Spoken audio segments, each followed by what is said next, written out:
जब किसी भी सियासी जमात के लीडर के खिलाफ फैसला आ जाता है तो उसके जो वोटर सपोर्टर होते हैं वो सोशल मीडिया पे या फिर बाहर निकलकर वो जजेस पे, अदलिया के ऊपर तनकीद बहुत करते हैं। लेकिन आज के जो जज है नवाज शरीफ को 2018 में एवनफील्ड केस में भी सजा इसी जज ने दी थी।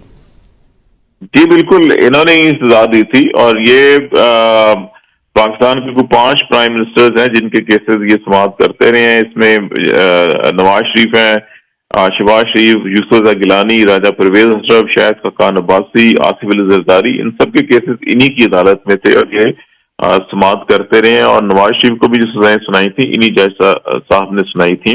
और ये अभी गालिबन इनको दूसरी या तीसरी बार एक्सटेंशन मिली है। ये रिटायर हो चुके हैं अपनी, लेकिन इनको एक्सटेंशन दी जा रही थी। और अभी जो इनकी एक्सटेंशन इनको मिली थी ये गालिबन 11 मार्च या 14 मार्च को इनकी एक्सटेंशन खत्म हो रही है।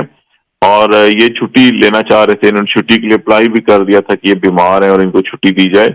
लेकिन उनको ये छुट्टी नहीं उनको मिली और फिर उन्होंने अपना जो है कि वो दरख्वास्त वापस ले ली। ये जो है कि चीजें तो चलती रहती हैं। और जहां तक तनकीद की बात होती है तो मेरा ख्याल है कि फैसले जब हो जाएं तो फैसलों को तनकीद उस पे अगर लीगल पॉइंट को सामने रखकर या जो हकायक है उनको सामने रखकर अगर क्रिटिसिज्म किया जाए तो ये तो पब्लिक प्रॉपर्टी होती है और इसको अदालतों ने इंडोर्स भी किया है।